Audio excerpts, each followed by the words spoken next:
e pastor Reginaldo Cruz. Foram os nomes que eu peguei lá no panfleto. Também parabenizar a todos vocês que atenderam ao convite e que se deslocaram de seus lares, deixaram os seus afazeres, acreditando em que, vindo aqui, poderão retornar com algo a mais da parte de Deus para vossas vidas, para as nossas vidas, a fim de que desempenhemos aquilo para o qual o Senhor nos chamou, ensinar a sua palavra.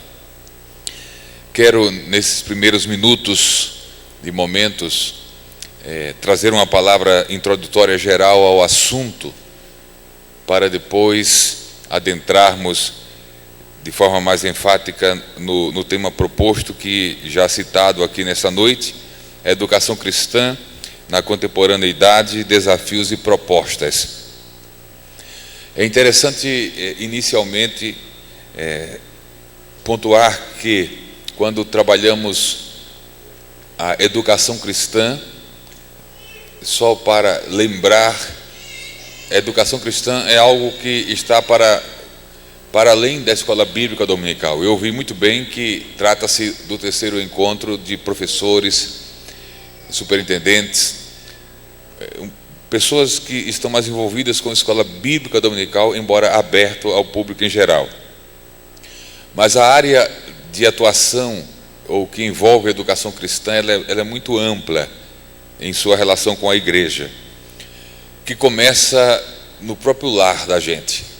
A nossa casa, a nossa família, ela é um espaço, ou pelo menos deveria ser, um espaço de educação cristã. Do lar, vindo para a igreja, nós temos a nossa escola bíblica dominical, como espaço educativo.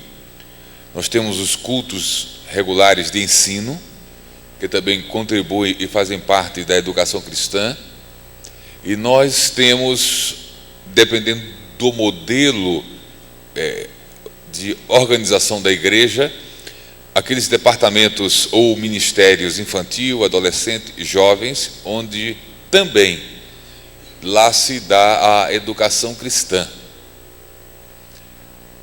Para um nível bíblico teológico mais avançado, nós temos as nossas escolas teológicas, faculdades teológicas, institutos bíblicos, seminários.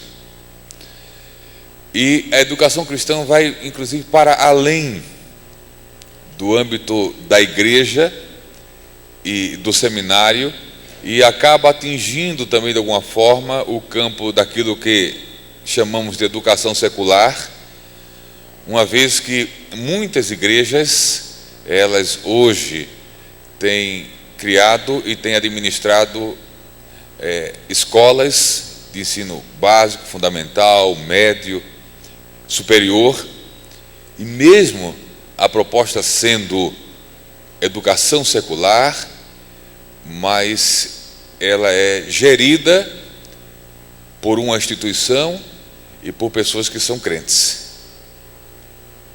E daí a necessidade dessas instituições vinculadas às igrejas e das pessoas que estão gerindo e ensinando nessas instituições, daí a importância de lá também os fundamentos e os princípios cristãos nortearem gestão e ensino, o que infelizmente muitas vezes não acontece.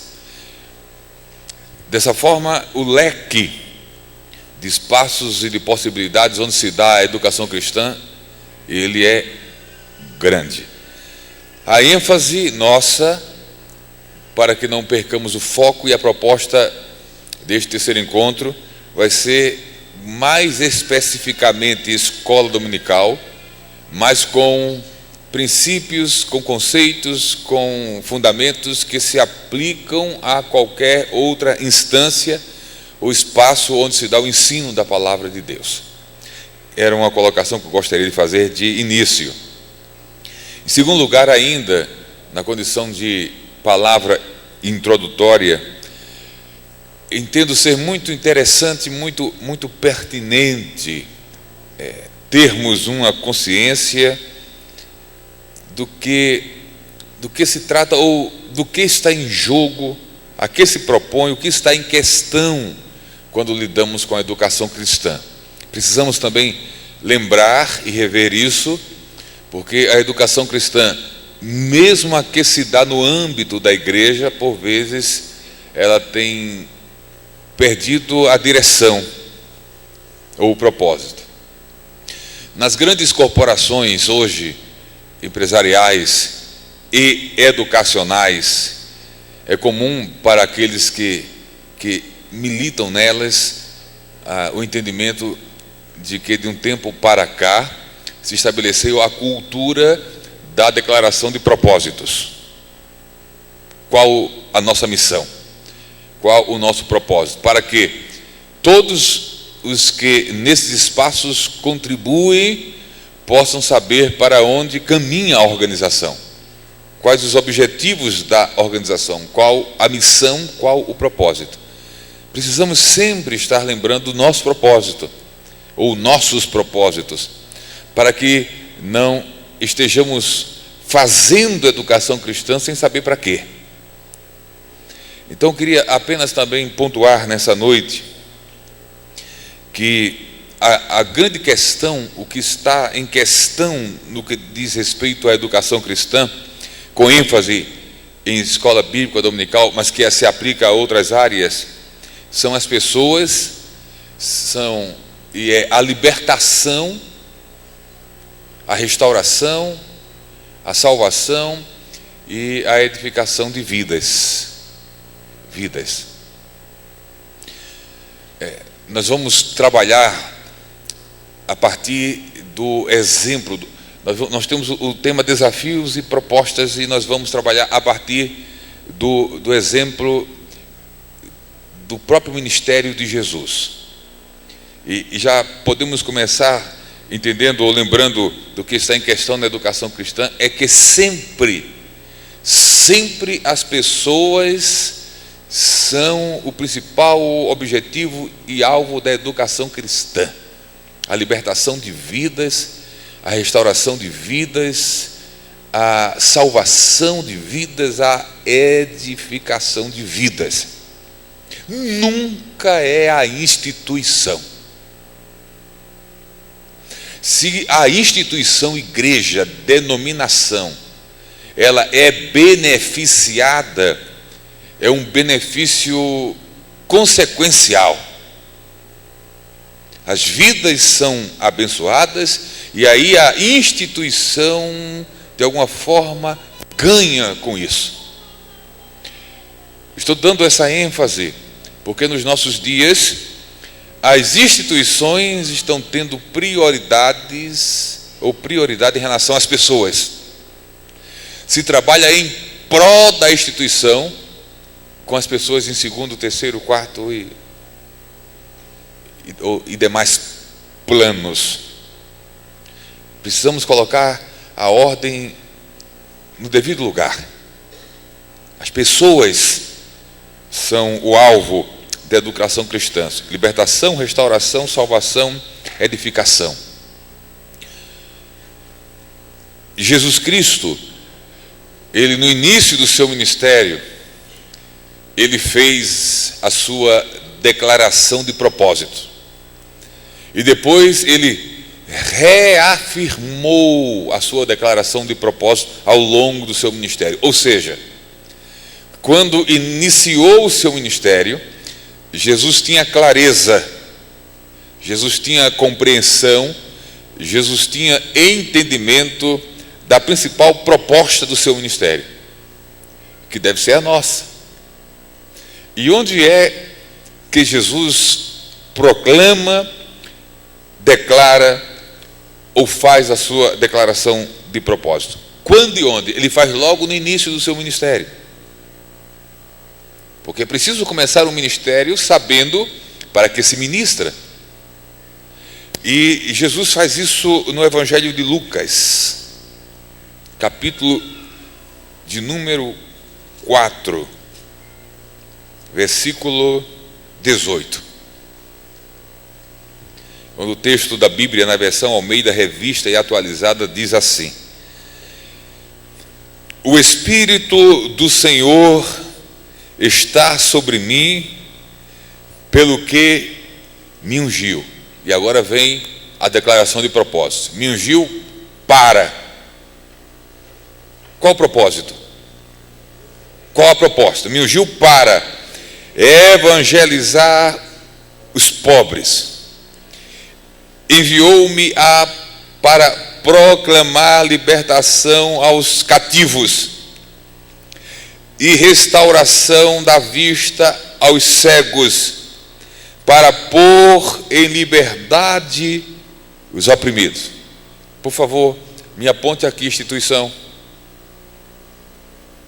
Não há instituição aqui, só há vidas. Evangelizar os pobres, libertação aos cativos, restauração da vista, cegos, pôr em liberdade oprimidos. Só tem gente envolvida na declaração de propósitos de Jesus. Então está claro o objetivo, o foco da educação cristã. Há uma ênfase aqui, depois da proclamação da evangelização, há uma ênfase aqui em algumas questões. Por exemplo, aparece aqui o termo libertação aos cativos, restauração de vista aos cegos, e termina-se a declaração de propósitos com ênfase mais uma vez em libertação, porque termina dizendo pôr em liberdade os oprimidos. Então aparece duas vezes o termo libertação aos cativos, e ao final pôr em liberdade os oprimidos. Então há inclusive uma ênfase na declaração de propósito de Jesus em libertar as pessoas. E aí vem uma outra pergunta ainda nessa fala introdutória: libertar as pessoas do quê? De forma geral, dos seus cativeiros e de suas opressões. Está aqui: libertar aos cativos e pôr em liberdade os oprimidos. Libertar os cativos do quê? Um olhar sobre o ministério de Jesus, que teve uma grande ênfase, ou melhor afirmando, teve a sua maior ênfase no ensino.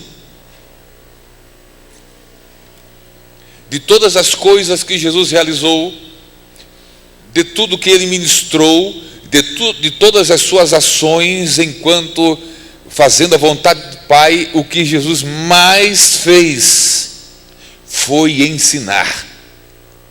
Ele ensinou mais do que proclamou ou pregou. Ele ensinou mais do que curou. Ele ensinou mais do que libertou.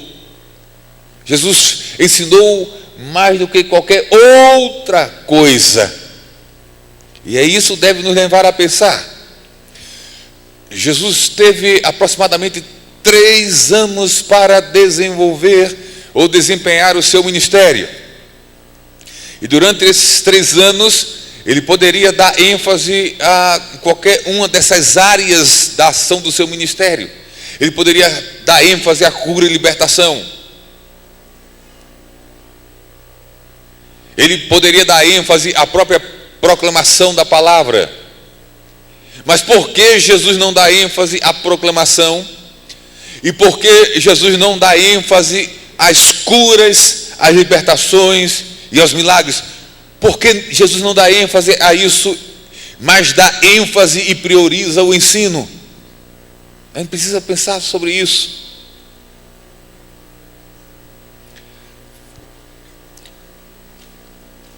Os cativos e oprimidos dos dias de Jesus eram cativos e oprimidos das mesmas ou nas mesmas áreas que os cativos e oprimidos dos nossos dias. E qual a ação de Jesus para esses cativos e oprimidos em termos de prioridade? Libertação e cura? Não. Jesus libertou e curou, mas não foi prioridade.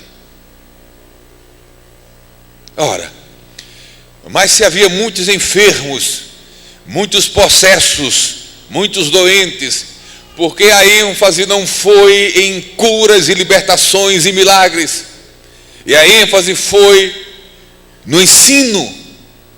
A gente precisa ter resposta para essas questões e entender essas questões.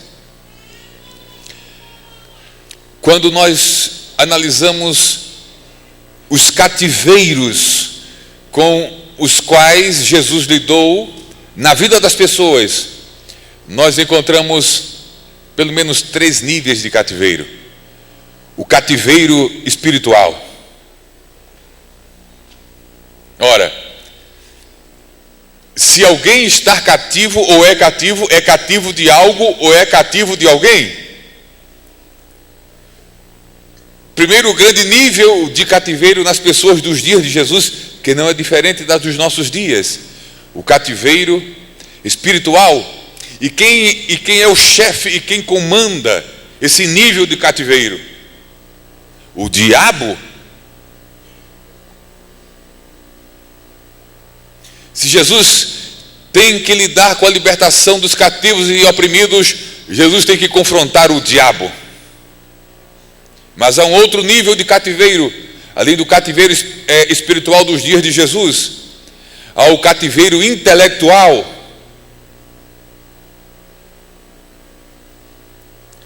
Quando falamos do cativeiro intelectual, nós estamos falando daqueles níveis da capacidade humana de compreender, de saber, de entender, de conhecer, e aqui com ênfase no entendimento, no conhecimento das Escrituras. Ora, se o diabo era o grande chefe, o grande líder dos cativos espirituais, quem eram os grandes líderes dos cativos intelectuais? Os escribas. Ou doutores da lei. Mas há um terceiro nível de cativeiro, além do espiritual e do intelectual nos dias de Jesus, também presente nos nossos dias: o cativeiro moral ou religioso. E quem eram os grandes líderes do cativeiro moral e religioso? Os fariseus. E aí fechou-se o time. Os 3 principais oponentes do ministério de Jesus: quem? O diabo, os escribas e os fariseus. Todas as vezes que você encontra Jesus em seu ministério, numa situação de tensão, ou o diabo, ou os escribas, ou os fariseus, ou os 3, ou um conjunto, ou uma nuance diferente dessa arrumação aí. Mas sempre eles estão lá. Ou Jesus está confrontando o diabo e seus demônios, ou Jesus está confrontando os escribas, ou os fariseus, ou os 2 ou os 3 juntos. Por quê? Porque eles é que lideram, é que agem promovendo opressão e cativeiro. E aí eu retorno. Ora, nós temos cativeiro espiritual, nós temos cativeiro intelectual e nós temos cativeiro moral e religioso. Jesus vai confrontar esses agentes que promovem o cativeiro. E qual é a grande ferramenta que Jesus usa? Retorno. A libertação e a cura também. Mas não é a principal. A principal ferramenta que Jesus usa para a libertação espiritual, para a libertação intelectual e para a libertação moral ou religiosa é o ensino da palavra. Por isso, o maior tempo do seu ministério, ele se dedica à palavra, ao ensino da palavra. E para fechar essa nossa introdução, em termos de entendermos a razão de ser, ou a grande questão que está envolvida no ministério de ensino, eu quero lançar sobre vocês nessa noite mais responsabilidade ainda, sobre aquilo que vocês fazem, sendo vocacionados e chamados pelo Senhor para fazer. Em João capítulo 8, verso 31 e 32. Nós lemos: Disse, pois, Jesus aos judeus que haviam crido nele: Se vós permanecerdes na minha palavra. E de que palavra Jesus está tratando? O ensino dele. Poderíamos traduzir tranquilamente essa expressão de Jesus: se vós permanecerdes no meu ensino, verdadeiramente vocês serão os meus discípulos. E aí Jesus completa com aquela célebre e conhecida declaração: e conhecereis a verdade.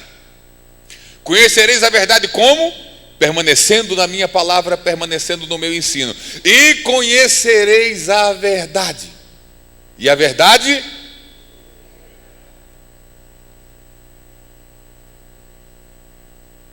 E a verdade vos libertará. Libertará do quê? Já vimos. Do cativeiro espiritual, do cativeiro intelectual e do cativeiro moral religioso. A palavra seria suficiente para promover libertação nesses três níveis de cativeiro. Mais à frente, no versículo 36, ele reforça dizendo: se pois o Filho vos libertar, verdadeiramente sereis livres. Mas o grande instrumento, a grande ferramenta de libertação é o ensino da palavra. Senhoras e senhores, Deus nos confiou, Deus vos confiou esse instrumento e essa ferramenta. A libertação dos cativeiros espirituais, intelectuais e morais, Deus nos confiou, nos vocacionando para o ministério do ensino. E precisamos ter consciência disso. Precisamos ter consciência da importância e da relevância, da dimensão, da essência desse chamado. Você não pode lidar com esse ministério como qualquer coisa, porque ele é prioridade na igreja. Mas eu vejo e percebo em muitas igrejas, no nosso contexto brasileiro, uma decadência e um caminhar para a falência denominacional ou institucional. Por qual razão? Porque o que era ou o que deveria ser prioritário não é mais.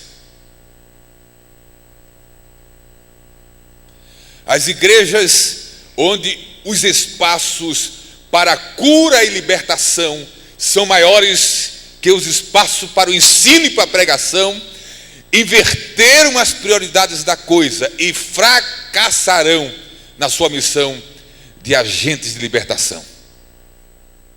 Será que não dá para entender e perceber?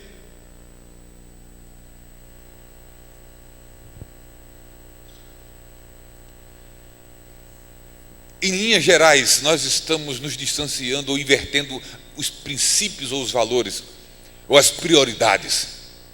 Eu me preocupo em todas as instâncias e denominações que conheço. Eu me preocupo quando os nossos cultos de vitória, libertação, restauração, de quebra disso, daquilo, são mais frequentados do que os nossos cultos de ensino. Tem algo de errado nisso.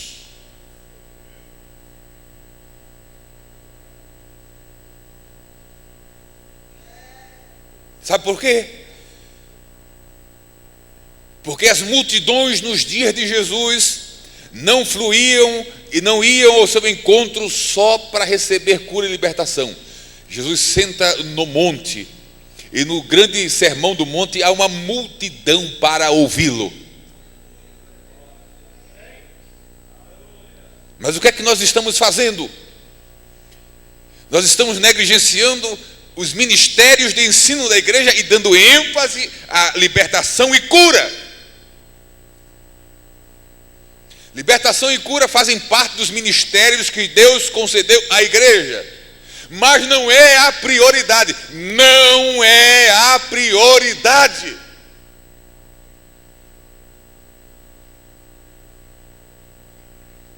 A prioridade é o ensino. A prioridade é a palavra, porque é a palavra que promove a verdadeira libertação.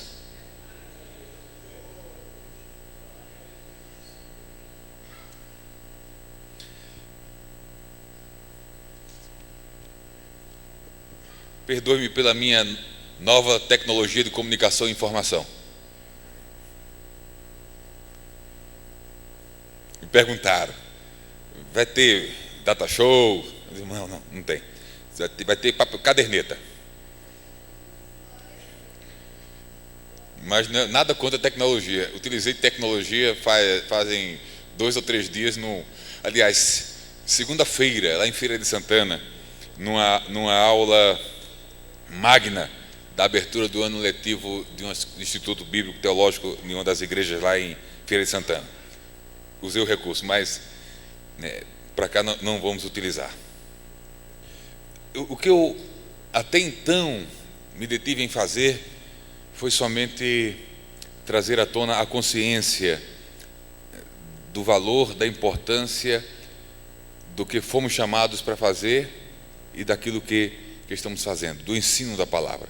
Eu passaria uma semana, um mês trabalhando isso aqui com vocês, fundamentando à luz da Bíblia essas verdades. Mas não é o tema central, foi uma palavra introdutória. O tema proposto trata de desafios e propostas para a educação nos dias atuais, e eu disse que trabalharia analisando um pouco o próprio ministério de Jesus e trazendo lições e aplicações para os nossos dias. Então eu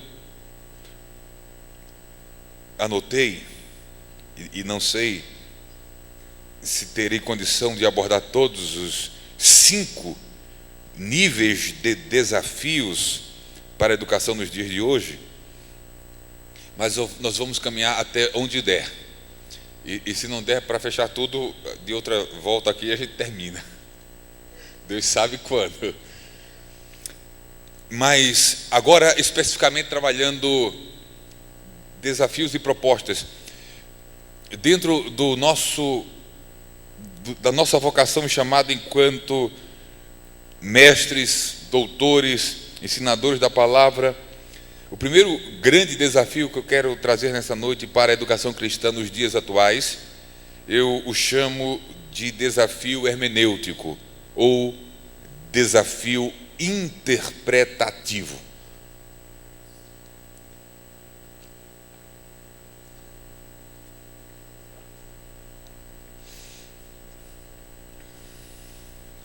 Embora o termo hermenêutico ou hermenêutica seja recente em termos de uso para lidar com a ciência da interpretação bíblica, a questão hermenêutica já era uma realidade nos dias de Jesus e até anterior a esses dias.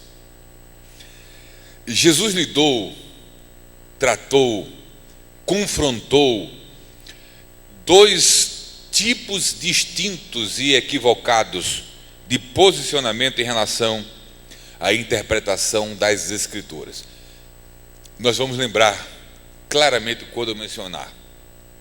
O primeiro grande desafio de Jesus a tratar na área da educação, no âmbito da interpretação, foi lidar com a hermenêutica ou com a interpretação dos saduceus.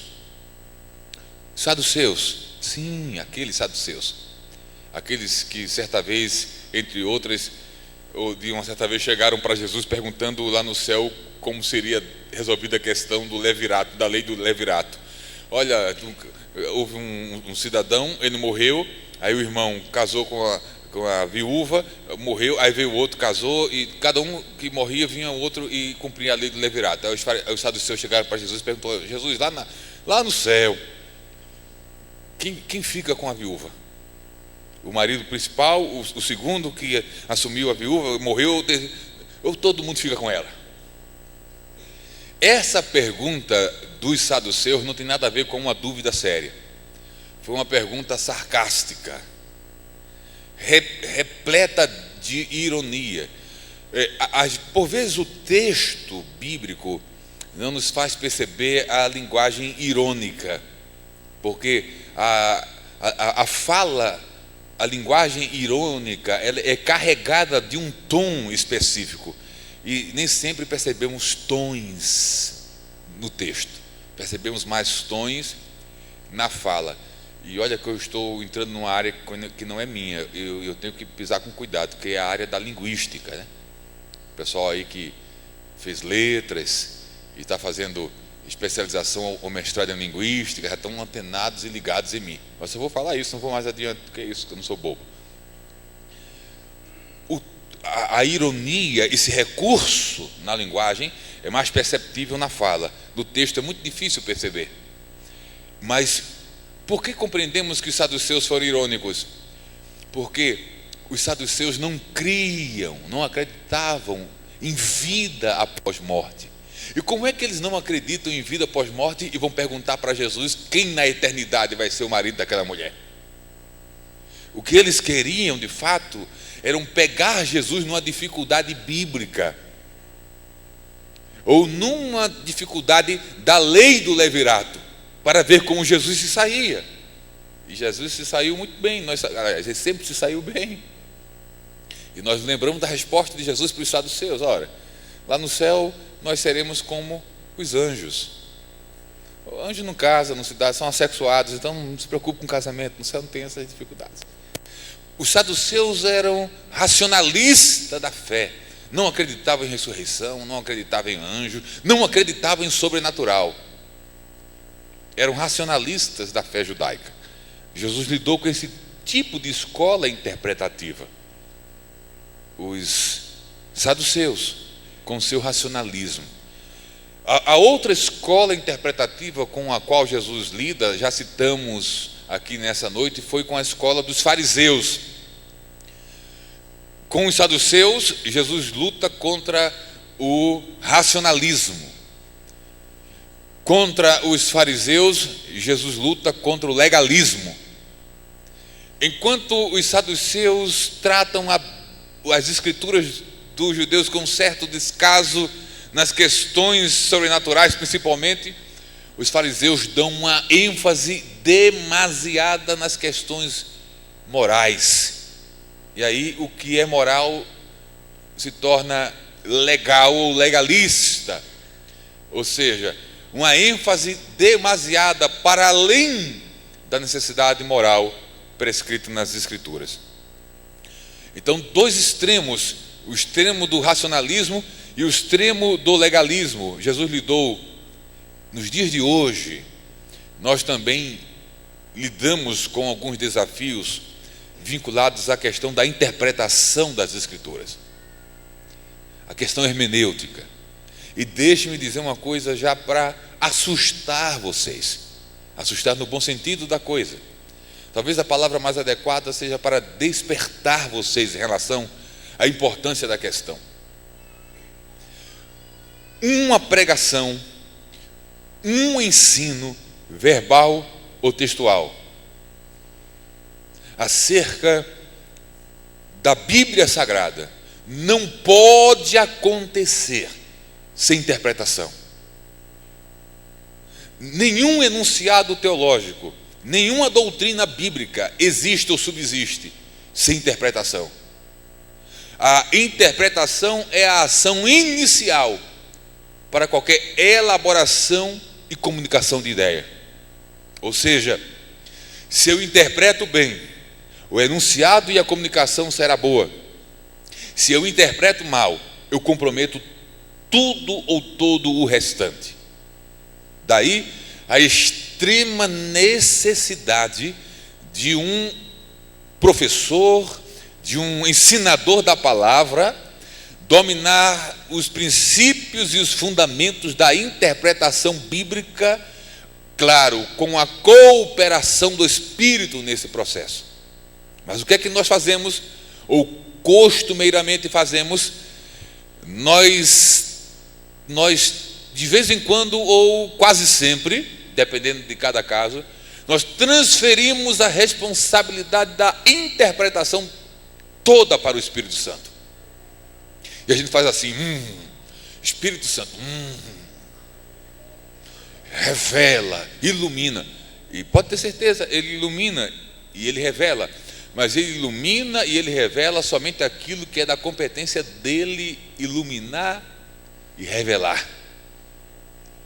Porque a arte de interpretar é uma ação conjunta entre Deus e o homem. O Espírito Santo vai trazer para a gente a percepção e o entendimento daquilo que a mente natural não consegue perceber e entender nas Escrituras. Mas as outras questões não diz respeito ao Espírito Santo. O Espírito Santo não vai dar mole para a gente, passando a compreensão e o entendimento do contexto histórico onde a verdade e os fatos bíblicos acontecem. O Espírito Santo não vai nos ensinar sobre os costumes e cultura dos tempos bíblicos. O Espírito Santo não vai ensinar para a gente grego e hebraico para conhecermos melhor as Escrituras e podê-las, a partir do próprio texto original, buscar o verdadeiro sentido e propósito e verdade dela. Não.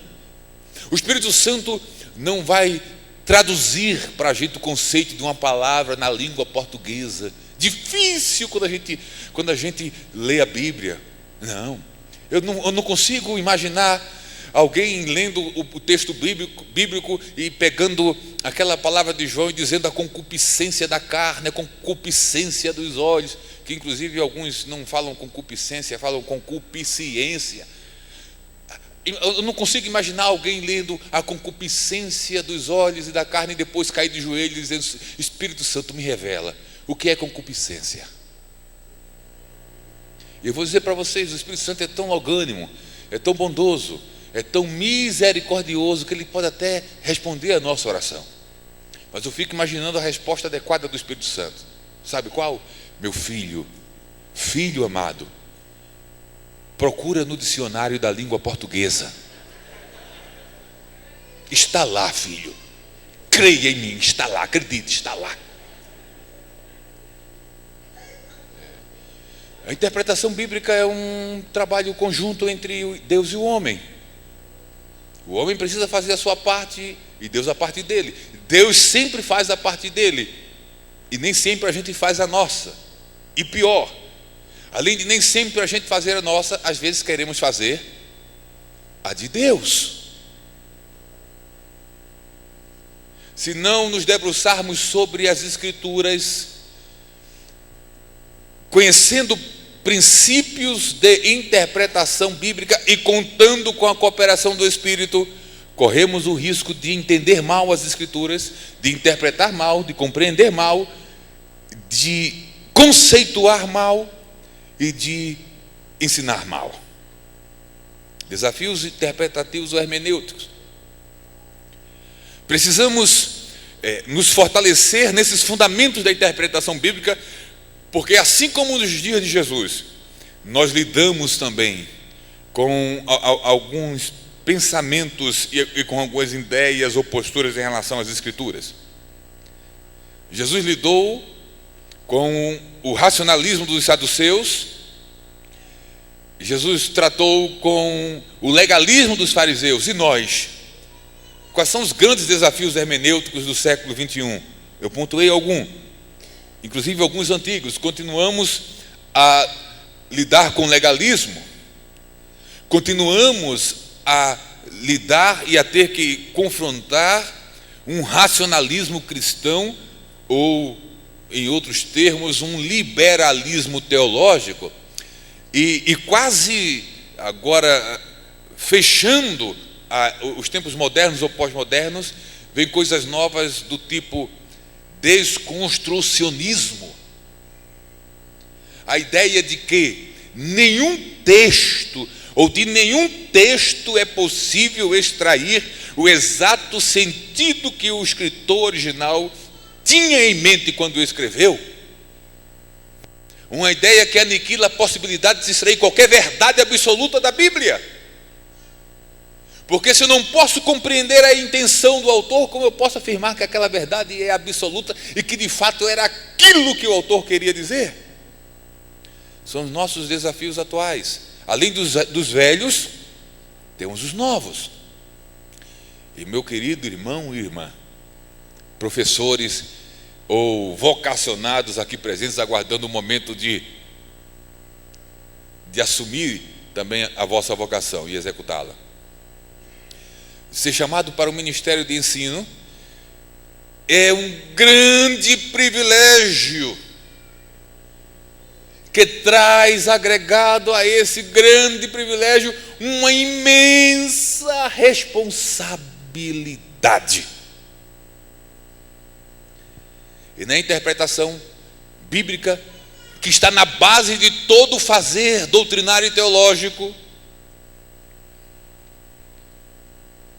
essa responsabilidade excede e muitas outras. Muita responsabilidade. São os desafios hermenêuticos para nós, professores desses tempos pós-modernos, que não precisamos nos assombrar com eles, porque ao nosso lado, cooperando conosco, está o Espírito Santo, o próprio Jesus, que disse assim: sem mim vocês não podem fazer nada. Em outras palavras, Paulo devolveu essa afirmação de Jesus. Jesus disse: sem mim nada podeis fazer. Aí Paulo vem e diz: tudo posso naquele que me fortalece. Paulo disse o que Jesus disse da perspectiva daquele que depende. E na interpretação bíblica, na hermenêutica, precisamos muito atentar para os seus grandes desafios. Bom, minha hora chegou da primeira etapa da nossa fala. Ainda no meu relógio eu passei 2 minutos. E chegou aquele espaço que o Ezequias Oliveira falou que se abre para as perguntas. E aí eu chamo o Ezequias para administrar agora esse tempo. Tá, então eu vou até 7h30 e intervalo. Muito bem. Vou fechar desafio hermenêutico. Eu acho que vão ser 2 desafios que nós vamos tratar nessa noite.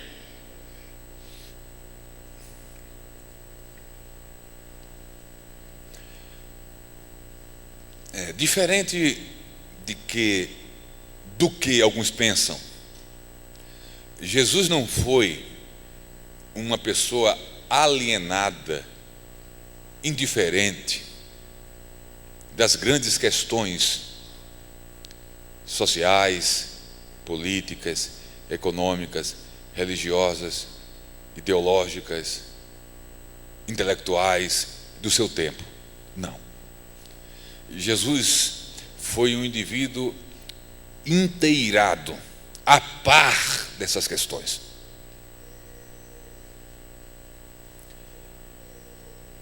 Para nos posicionarmos diante de desafios, nós precisamos conhecer quais são esses desafios.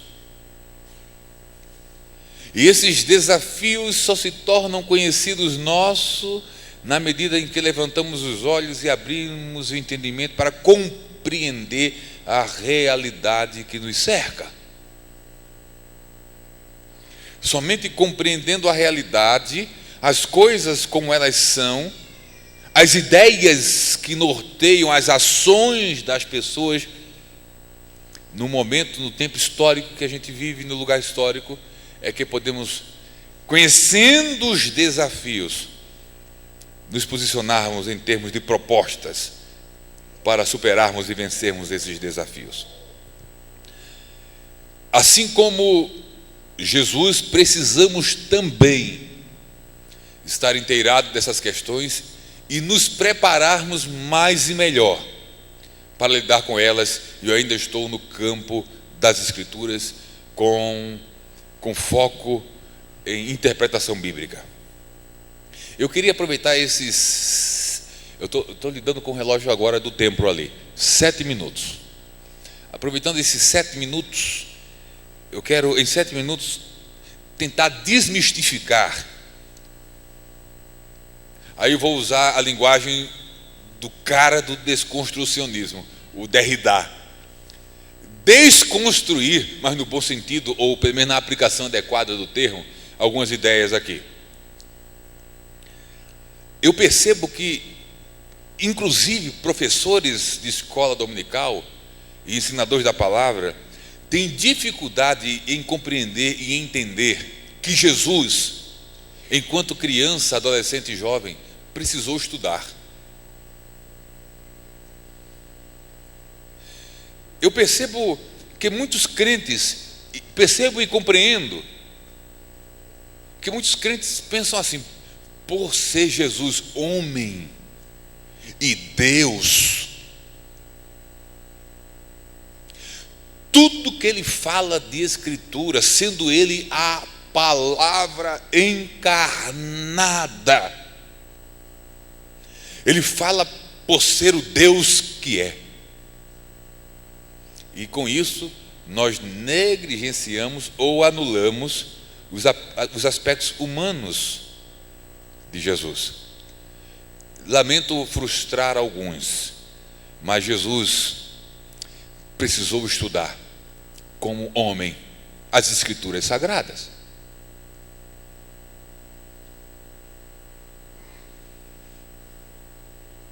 Não se escandalize com isso. Qualquer criança, como qualquer adolescente, como qualquer jovem dos seus dias, Jesus passou por todos os processos educativos do sistema educacional e religioso do seu tempo. Lucas cita pelo menos as cerimônias religiosas, circuncisão, apresentação, até um possível bar mitzvah. Jesus passou, uma cerimônia de passagem judaica. Gente, Jesus estudou. Lucas não entra em detalhes, mas nos dá pistas. As Escrituras nos dão algumas pistas. Por exemplo, a gente às vezes não consegue lançar um olhar mais crítico e técnico nessa área quando nos deparamos com alguns textos. Por exemplo, no capítulo 4 de Lucas, eu acho que eu já li parte dele nessa noite, a Bíblia fala que Jesus toma o livro do profeta Isaías, abre o rolo e lê. De onde a gente deduz o quê? Jesus sabia ler. E por que ele sabia ler? Porque aprendeu. Foi para a escola. Aprendeu o Aleph Beit hebraico, não o alfabeto. Eu chamo de Aleph Beit, jogando com o alfabeto, deriva das duas primeiras letras do alfabeto grego, o alfa e o beta. Aí eu costumo brincar que Jesus não foi alfabetizado, foi alefbetizado, porque as duas primeiras letras do alfabeto hebraico é o Aleph e o Beit, o Bet. Jesus foi para a escola, gente. Jesus foi para a escola. Eu acredito que foi um menino nota 1000, comportado. Eu acredito nisso. Exemplar, aplicado, e que aprendeu facilmente a ler. Por quê? Porque a mente de Jesus perfeita dava a ele uma grande vantagem sobre as mentes imperfeitas. Os aspectos psicológicos, cognitivos, emocionais, tudo em Jesus era perfeito. Então não há gênio no mundo que se compare ao garoto Jesus. Eu fico imaginando como Jesus aprendeu o Aleph, Beit, Gim, Dad, Re, Vav, Zet, Zadem, juntou sílabas, 3 palavras, deixou os professores boquiabertos. Eu fico imaginando como Jesus aprendeu a escrever ligeiro. Ou Jesus não sabia escrever? Sabia ou não sabia?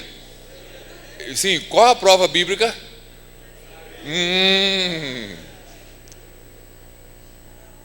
Entendeu? Jesus foi para a escola, gente. Aprendeu esses fundamentos do saber e aprendeu as Escrituras. E aqui eu quero viajar com vocês no tempo. E dessas questões que nós estamos extraindo, por uma lógica muito tranquila, aí nós nos deparamos com essa maravilhosa narrativa de Lucas 2:46. Não vou ler nem o contexto todo, só o texto que vocês já vão entender o contexto e lembrar do contexto. Lucas 2:46.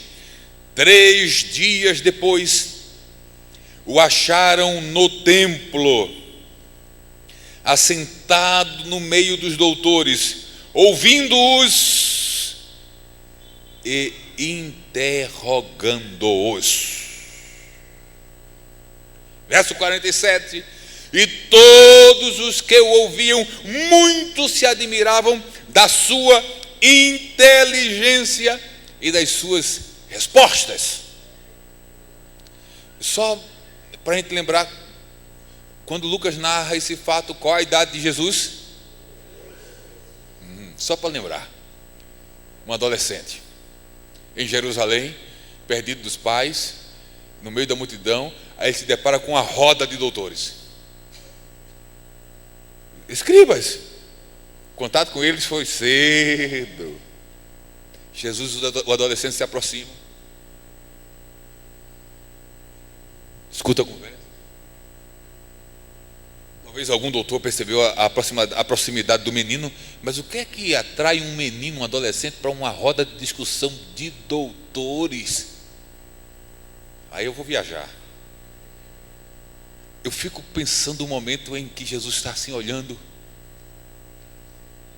e de repente surge um dos temas e das discussões dos assuntos, e ele faz assim. Eu não sei como é que ele faz. Doutores, posso fazer uma pergunta? Gente, um doutor em escritura perder tempo com a pergunta de um menino. Mas ele perguntou. O texto diz aqui: o acharam ouvindo e interrogando-os. Eu fico imaginando Jesus fazendo a pergunta. Qual foi a primeira pergunta que Jesus fez? Eu fico imaginando. Qual foi o assunto que Jesus interferiu?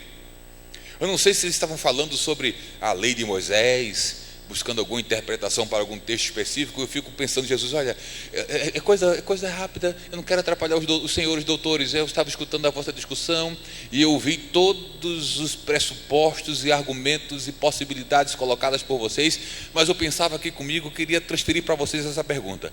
Analisando do ponto de vista A, B, C e D, não seria entendido ou compreensível que o entendimento e a interpretação melhor dessa passagem bíblica se desse do contexto assim? O que é que vocês acham?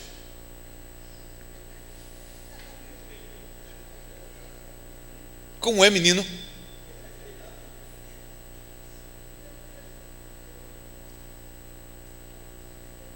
Entendeu?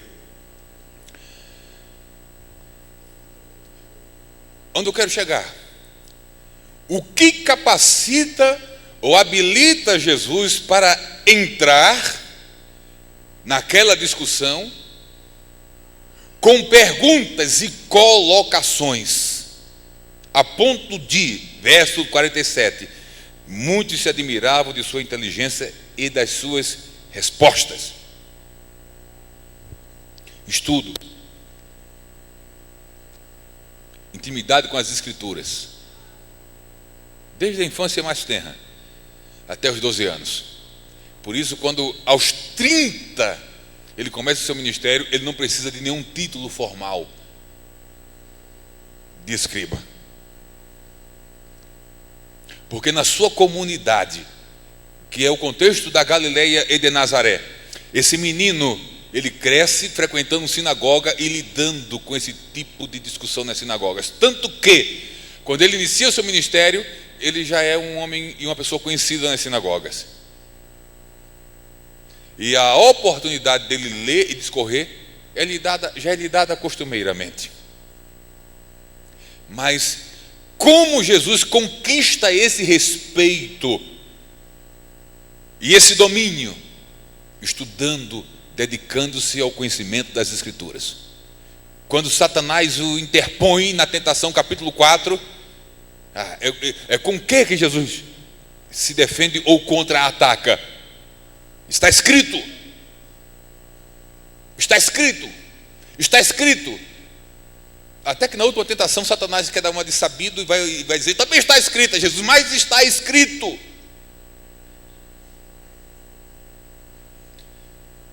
Ninguém se tornará apto a interpretar e a expor e a se instrumentalizar das Escrituras sem dedicação, sem empenho, sem leitura de bons livros, sem um bom curso de formação bíblica e teológica. Nenhum mestre ou professor na igreja desempenhará com responsabilidade o seu ministério se não atentar para esta extrema necessidade, não somente dos nossos dias, mas desde os dias de Jesus. Agora chegou, 7h30. Vem cá, rapaz, Ezequias, é com você.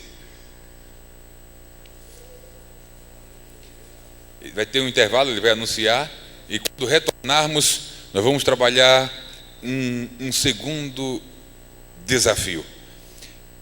E vou orar a Deus, porque eu tinha separado 5, mas eu já vi que 5 teria que ser uma semana. Um desafio por noite. Mas a gente vai, dos 5, escolher o segundo e vou estar orando ali, pedindo direção do Espírito. Amém. Palmas para o pastor Altair por enquanto. Maravilha. Graças a Deus.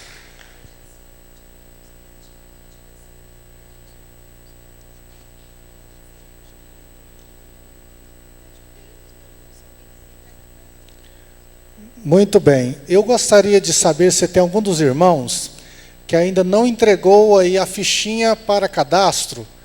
Levante assim, por favor, que os nossos auxiliares estarão recolhendo para que nós possamos ter o sorteio.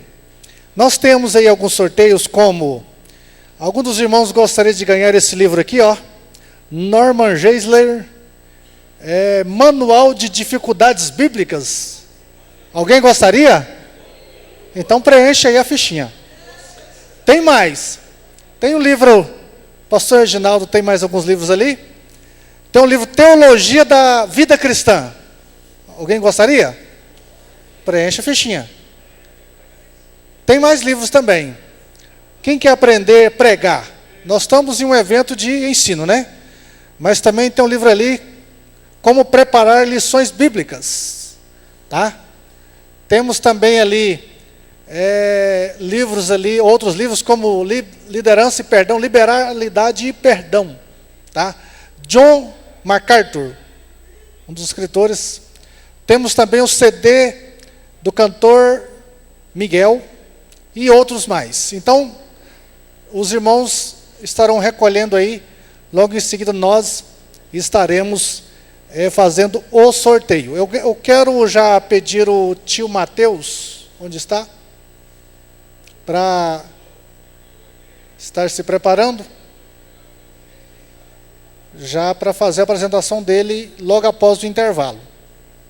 Ok? Eu quero estar passando ao pastor Fabiano. Ele tem a sua palavra agora, ele é o diretor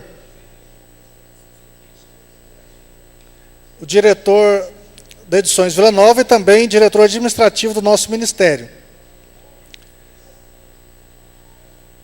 Por favor. Aleluia. Amém, gente? Glória a Deus. Louvamos a Deus pela oportunidade de estarmos aqui nesta noite, juntamente com o pastor Ezequias, pastor Reginaldo Cruz, pastor Adonias, que são os organizadores deste evento, desse terceiro encontro de professores e coordenadores da Escola Bíblica Dominical. Estamos felizes pela oportunidade de estarmos aqui, juntamente também com o pastor Altair, que está trazendo essa palavra abençoada. Louvamos a Deus pela vida de todos. Eu gostaria de estar falando um pouco do nosso material, né? Edições Vila Nova. Quantos aqui conhecem a Edições Vila Nova? Ah, muito bom, que bênção. Muita gente, né? Pastor Pedro Austríaco. É uma bênção. Nós temos ali, irmãos, livros. Eu estava aqui até de posse, aqui o pastor Reginaldo Cruz, o pastor Ezequias e a Lívia, que é a esposa do pastor Ezequias, são os escritores deste livro aqui. Nós teremos ali ao final, para estar vendendo para os irmãos, o Crescer EBD. Já que nós estamos falando de Escola Bíblica Dominical, né, pastor Reginaldo? Está aqui o Crescer EBD, curso para a formação de professores de Escola Bíblica Dominical. Então, nós temos também um manual de discipulado importante os irmãos adquirirem, e temos outros títulos. Uma coisa importante que eu gostaria de mencionar: aquelas pessoas que têm o desejo, têm a vontade de escrever um livro, ou já tem algum livro escrito e gostaria de publicar, nos procure o pastor Reginaldo, e nós estaremos trabalhando o seu material para publicação. Então, nossa alegria é estar compartilhando com os irmãos isso. Nós temos a nossa loja. A loja, além de ser uma editora, nós publicamos livros, gravamos CDs também. Inclusive, aqueles que cantam e desejam gravar um CD, nós temos ainda algumas oportunidades no Adoradores Volume 3, nós estaremos lançando. Então, eu gostaria de que os irmãos fossem ali, conhecessem a nossa loja, conhecessem a nossa editora, para que você pudesse estar também publicando seu material. Lançamos recentemente também, pela Edições Vila Nova, aqui o nosso jornalista, Pastor Carlos, está ali a nossa revista MVN News. Então, eu acho que já até acabou os exemplares, né? Foram todos distribuídos, fizemos aí 3.000 exemplares, 3.000 exemplares, não sobrou nenhum. Então, nós estamos com a nossa editora, com vários títulos, temos livros, bíblias, procure ali a nossa editora. Eu gostaria de convidar aqui o pastor Reginaldo Cruz, que é um dos escritores desse livro. Eu gostaria de passar as mãos do pastor Altair aqui, um exemplar da nossa editora, pastor. Eu passo aqui em nome do pastor Josué, nosso pastor presidente. O pastor Reginaldo Cruz é um dos escritores desse livro aqui, Crescer EBD, é um dos recordistas de vendas, né, da nossa editora. Eu gostaria de passar às suas mãos e também um exemplar da nossa revista. Nós comemoramos aí 54 anos recentemente. Eu gostaria de passar às suas mãos esse material.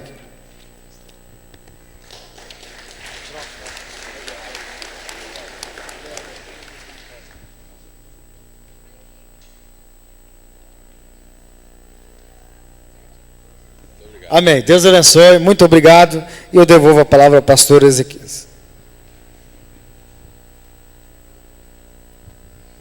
Quem quer ganhar brinde, diga amém. Está chegando aqui. Ó. Eu quero pedir permissão aos irmãos, de modo geral, a premiar a participante que foi a primeira a chegar na igreja hoje.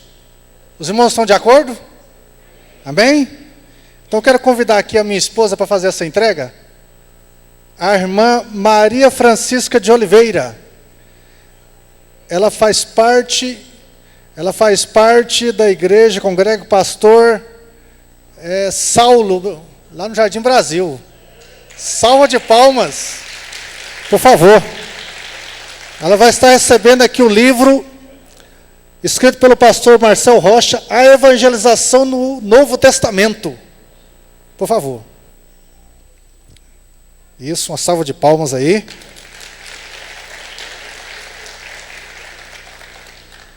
Eu quero convidar aqui o irmão Jaime aqui para me auxiliar aqui no... O irmão Jaime também é um dos nossos vice-superintendentes do campo, Vila Nova.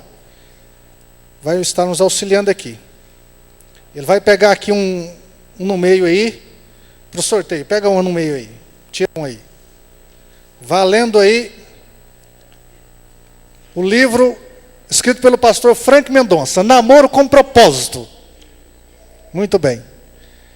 Raimundo ou Raimunda? Adriana. Isso. Palmas, gente, mais forte. Muito bem. Valendo um CD do cantor Miguel Veloso. Pastor Danias, entrega ali, ó. Aqui, por favor. Pastor Danias, entregando aqui. Isso, muito bem. Valendo um CD do cantor Miguel Veloso. Bênção. Inclusive, ele faz parte da congrega lá com o pastor Jaime, lá no Residencial Campos Dourados. O CD saiu para o irmão Márcio Cleito Alves. Está presente? Muito bem. Palmas para o irmão Márcio. Maravilha. Eu quero convidar aqui o pastor Reginaldo para fazer essa entrega aqui. Pastor Reginaldo. Nome completo? Sim. É o irmão Márcio Cleito Alves de Souza, que é o ganhador, tá? Pode entregar. Isso, ele mesmo. Muito bem. Cadê as palmas? A foto? Pastor Reginaldo, a foto. Mais um ou vamos para o intervalo? Mais um, né? Então tá. Valendo aqui, ó. Os desafios da liderança cristã no século 21. Bênção de Deus. Vamos lá. Reginaldo Silva Pacheco. Onde está o Reginaldo? Silva Pacheco. Palmas para o Reginaldo. Eu quero chamar aqui a irmã, o irmão Emerson. Isso, irmão Emerson. Vai estar entregando aqui para ele. Dá um abraço nele aí. E as palmas, fica onde? Isso. Muito bem. Agora nós estaremos indo para um coffee break. Logo ali do lado. Os irmãos terão 15 minutos lá para esse coffee break. Os irmãos estão de acordo? 15 minutos? Logo após os irmãos retornem. E nós estaremos dando prosseguimento ao nosso evento dessa noite. Vamos lá.